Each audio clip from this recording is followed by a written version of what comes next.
heure, c'est Classico. Steve Nadjar. On savait qu'il fallait pas perdre, mais voilà, on n'a pas fait ce qu'il fallait sur le terrain, tout simplement. On a manqué, je pense, d'agressivité. On a été un peu trop tendre, pardon. Surtout quand on joue un Olympico comme ça, on doit leur rentrer dedans, on doit leur faire mal. Et voilà, on les a un petit peu trop regardés, on a un peu trop joué à la baballe, je trouve. On n'a pas eu ce côté assez tueur, soit dans les deux surfaces. Je pense qu'ils ont eu 2 occasions, bon, ils marquent. Mais derrière, voilà, je pense que quand on joue un Olympico, on doit leur rentrer dedans.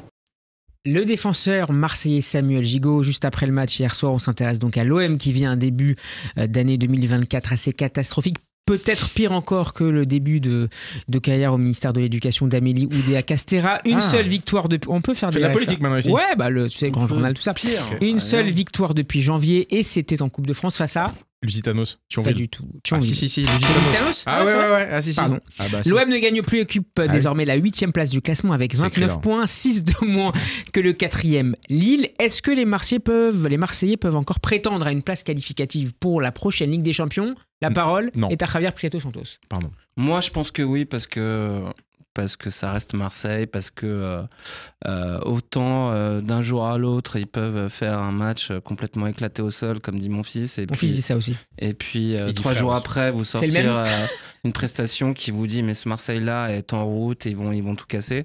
Et, ça fait longtemps qu'on les a pas vus très très bien, en tout cas depuis mais de l'année. Franchement, il manque beaucoup de joueurs je aussi. sais pas pourquoi, il manque beaucoup de joueurs. C'est vrai. À part Verretou et il y a eu des blessures. Après, Bia blessé, la Cannes. Avant la fin de l'année, on sentait que Gattuso avait un peu pris la mesure de son groupe. Je dis pas que c'est Johan Cruyff, loin de là, mais je pense que ça va revenir. C'est une mauvaise passe. Et puis hier, le match était un espèce de bourbier. On avait l'impression qu'ils étaient tous endormis, qu'ils n'avaient pas envie. Donc, il manque tout le milieu de terrain titulaire défensif à Marseille. Ouais, non, mais il a changé de système. 4-3-3 au lieu du 3-5-2 qui marchait plutôt pas mal. Moi, Marseille, je l'aimais jamais. 2023. Je pense qu'il s'adapte à l'effectif qu'il a aujourd'hui de possible, quoi. Même si par exemple quand il met Klose sur le banc, c'est vrai qu'on voit Klose qui rentre, ça change un peu la physionomie quand même. J'ai du mal à comprendre déjà on a eu ce débat là la semaine dernière et les semaines d'avant comment dire la tolérance, la bienveillance qu'il y a envers l'OM cette année, en tout cas là depuis le début de l'année, on voit absolument rien. Alors, on essaye d'expliquer à chaque fois, dire c'est à cause de ci, c'est à cause de ça, les Marocains devaient revenir, ils sont revenus, Ounahi était là sur le terrain hier. On peut en parler d'ailleurs des Marocains. Toutes les semaines Alex il a eu une explication pour défendre l'OM, mais objectivement hier il y a rien. La semaine d'avant contre Monaco il y a un peu plus, non pas de jeu mais on va dire de grinta. Ils étaient à domicile, mais sinon, franchement, on voit rien depuis le début de l'année 2024. Les résultats sont assez médiocres. Depuis 24, entre la Cannes. Enfin, je sais pas pourquoi on est si tolérant avec eux. Parce qu'on voit que c'est parce que c'est Gattuso et c'est sympa. Mais non, parce que c'est la hype Gattuso, c'est sympa de le voir sur le banc. Il n'y a pas de hype Gattuso, je trouve pas. En tout cas, il y a pas de. Tu vois, si t'avais quelqu'un d'autre sur le banc, tu serais tué le mec. Plus une hype Tudor et une hype. D'accord. Tudor, la hype, elle a pas duré très. Non, mais bon, s'il y avait Galtier sur le banc à la place de Gattuso, il serait tué le mec. Il faut se remettre dans le contexte. Ils étaient calibrés pour aller en Champions League. Ils se font éliminer par le Panathinaikos au mois d'août alors qu'on est en maillot de bain. Marcelino dégage. Longoria perd un ami. Il est là, il se mange des pressions par les groupes ultra. Marseille aurait pu exploser en début de saison. Et je trouve qu'ils s'en sont plutôt bien sortis. Et ils ne sont qu'à 6 points. Ils ne sont qu'à 6 points. Et ce qui me fait dire qu'ils peuvent rentrer, s'ils font pas n'importe quoi et s'ils continuent pas à perdre des matchs, dans les places de Ligue des Champions notamment, c'est qu'il y a Brest qui, pour le coup, pratique un super football, hyper dynamique, hyper rafraîchissant, tout ce que vous voulez.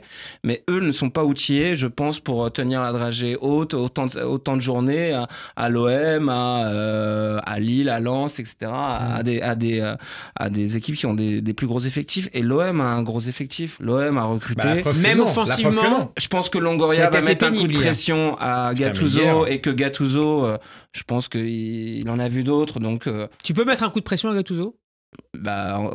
Franchement, Longoria, je trouve qu'on le voit comme un gentil garçon, limite un poète, et je pense que c'est un tueur, ça peut être un tueur. C'est un directeur du football moderne, il est ambitieux, et on l'a vu, quand ça marchait pas, les coachs ont pris la porte, et il se fait pas marcher dessus. Donc je pense que oui, un coup de pression à Gattuso, c'est possible pour Longoria. Pourquoi pas ? Sur quoi ? Sur le manque de spectacle ? Le manque d'ambition, peut-être. Dans le jeu ? Dans le jeu, effectivement. Moi, je trouve que... Il est trop frileux ?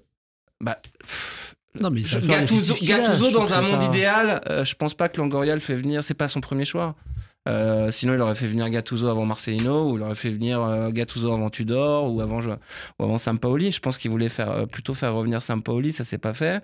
Il avait d'autres choix dans son agenda, mais après, ramener des gens à Marseille, des coachs sur des projets à long terme, à moyen et long terme, c'est compliqué parce que Longoria lui-même et parce que c'est un environnement qui est pas facile. Mais je trouve que Longoria s'en sort plutôt bien et que l'OM, encore une fois, a les moyens de parvenir à finir dans les 4 premiers et ils ont tout fait pour lors du mercato. Donc moi je pense qu'ils vont y arriver. Moi je pense qu'ils vont monter, mais après là quand on voit Lille pareil, Lille on voit que c'est quand même plus construit, ça a l'air plus avancé dans le projet. Mais Lille c'est très bien. Hein. Ouais. Monaco, c'est bien meilleur. Hein. Mais c'est bien meilleur quand même, offensivement. Dans le jeu c'est bien meilleur effectivement. Mais rappelez-vous la saison dernière.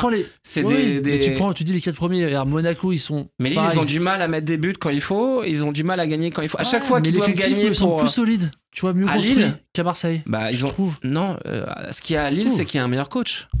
Pour moi, c'est t'as raison de parler de Lille. Pour moi, Paulo Fonseca, c'est le meilleur coach de Ligue 1. Ouais, et je sais même pas pourquoi Longoria n'y a pas pensé. On sait, mais il veut pas venir. On avait envisagé qu'il rejoigne l'OM au précédent mercato.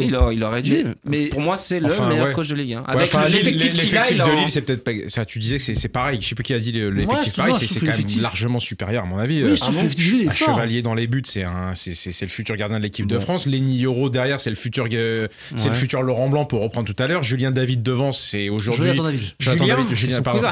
Jonathan David, c'est aujourd'hui. Non mais c'est un attaquant qui a eu d'offres cet été, mais non mais l'année dernière il met combien de buts? Non, il met combien de buts l'année dernière en Ligue 1? Jonathan David. Je suis pas aussi déterminé sur Jonathan David. Jonathan David et Aubameyang, c'est pareil. André derrière. Jonathan David, Aubameyang, c'est pareil. Moi, Aubameyang, je suis d'accord avec toi. Pour moi, Aubameyang, c'est un mystère. Je sais pas, moi. J'aime pas ce joueur. Il met des buts quand il faut, mais dans le jeu, pour terminer sur l'homme, il y a une réunion de crise tout à l'heure, discussion entre les joueurs avec Gattuso et Pablo Longoria. Pablo Longoria, dont on reparlera dans un instant avec Javier à propos de la prochaine une de SoFoot. On m'a fait comprendre que Tudor, ce qu'aurait dit Pablo Longoria selon RMC Sport, on m'a fait comprendre que Tudor était trop dur la saison passée, puis que ça ne travaille pas assez avec Marcelino. Il ne faut plus se chercher d'excuses et réagir avant qu'il ne soit trop tard et que la saison soit gâchée. C'est le coup de pression là? Ouais, non mais dis ça de Pablo Longoria. Non mais c'est vrai que hier, il y a 2 choses sur Marseille. Déjà, hier sur le match d'hier, par exemple, j'ai trouvé Unai intéressant, mais le nombre de fois où devant la surface lyonnaise, il prend le ballon, il recule avec en passant par la semelle parce qu'il sait pas quoi faire. Il y a un tir cadré quand même hier soir. C'est affligeant. C'est quand même. Non mais les gars, Unai sort du mondial. Et Luis Enrique l'avait d'ailleurs dit, mais c'est Iniesta. Et quand il signe à l'OM, d'où vient ce joueur? Non, mais on voit qu'il y a ce joueur. Et quand il signe à l'OM, c'est extraordinaire, quel coup. Mais Unai, depuis qu'il est à l'OM, quel bon match il a fait. Je suis d'accord, mais on voit. Il a fait quoi comme bon match? Mais hier soir encore, on voit qu'il peut faire des choses. Très peu. Mais en fait, c'est aussi un problème d'individualité. Arrête, c'est pareil. On parle de Rongier vers retour. Ah oui, c'est encore le milieu.